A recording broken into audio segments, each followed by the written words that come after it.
नववीं गणित में हम चल रहे हैं घातांक नियम। घातांक नियम में सबसे पहला प्रश्न चल रहा है प्रश्नावली 3.1 में हम चलते हैं चौथा नंबर। सिद्ध कीजिए x/a और x/b ये पूरे का घात a धन b गुणा x के घात b बटे x के घात c पूरे का घात b धन c, x के घात c बटे x के घात a पूरे का घात c धन a, इसको सिद्ध करके आपको 1 लाना है। हल करते हैं इसका बायां पक्ष, x के घात a बटे x के घात b bracket close a plus b Guna bracket में x के घात b बटे x के घात c bracket close b plus c, x के घात c बटे x के घात a ब्रैकेट क्लोज c धन a। उसके बाद आता है, क्योंकि हमको मालूम है कि a के घात m बटे a के घात n बराबर होता है a के घात m माइनस n। तो हो जाएगा, पहले में यदि सूत्र लगाते हैं इस घातांक नियम का तो x का घात a minus b bracket close a plus b गुणित x का घात ब्रैकेट में b minus c bracket close b plus c गुणित x का घात ब्रैकेट में c minus a bracket close घात हो गया c प्लस a। अगला सूत्र गुणा का सूत्र घातों का घात नियम, a के घात m फिर उसका घात कोष्टक बंद घात n, तो a के घात m गुना n।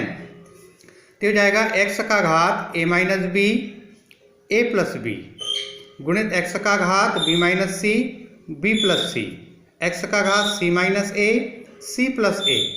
अब उसके बाद चूंकि हमको मालूम है कि a माइनस b और a प्लस b बराबर a square minus b square third सर्वसमीकरण से, और a के घात m गुणा a के घात n बराबर a के घात m प्लस n से। तो x का घात a minus b a plus b हो जाएगा a square minus b square, x का घात b square minus c square गुणित x का घात c square minus a square. अब ये गुणा का सूत्र प्रयोग कीजिए घातांक नियम में, तो x का घात a square minus b square plus b square minus c square plus c square minus a square. a square धनात्मक और ऋणात्मक कैंसिल, b स्क्वायर धन ऋण कैंसिल, c स्क्वायर धन और ऋण कैंसिल। तो बच गया x का घात कुछ नहीं मतलब 0, क्योंकि किसी भी संख्या का घात 0 है तो मान होता है 1, इसलिए 1 आ गया राइट हैंड साइड में।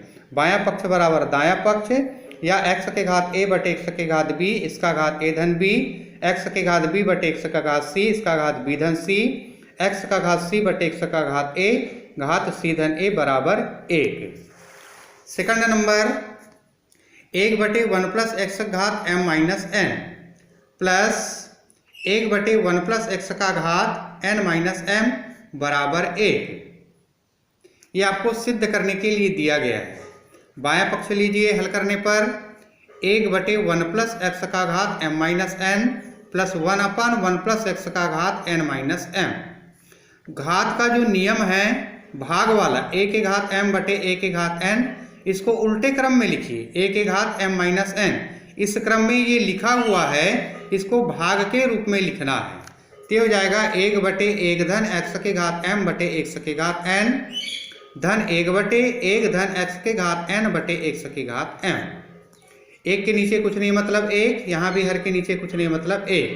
अब हर में देखते हैं कि 1 धन x के घात n, तो x के घात n लघुत्तम, यहाँ पर भी 1 धन x के घात m, x के घात m लघुत्तम, x के घात n का गुणा 1 के साथ x के घात n धन x के घात m, x के घात m का गुणा 1 के साथ x के घात m धन x के घात n।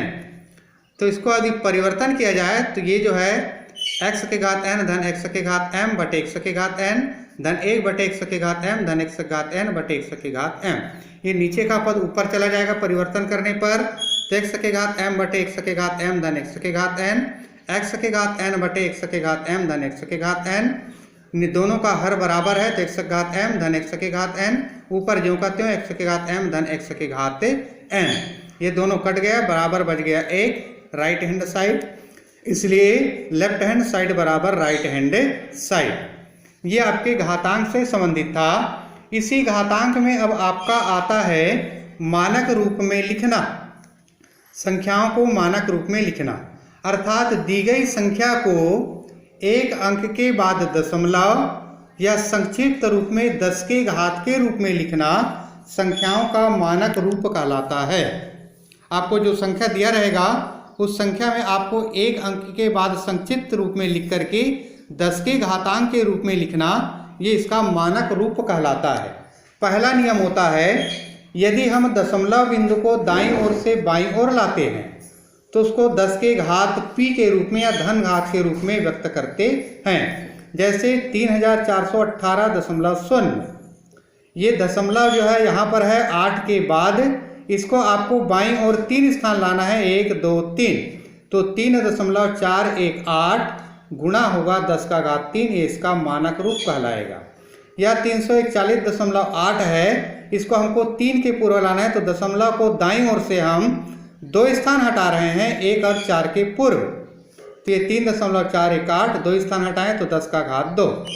34.18, दशमलव को बाईं ओर हम 1 स्थान हटाएंगे तो 3.418 गुणित 10 का घात 1। या इसी तरह से 3.418 दशमलव ज्यों का त्यों मानक रूप में है, केवल 10 के घात के रूप में लिखना है, तो 3.418 गुणित 10 का घात 0।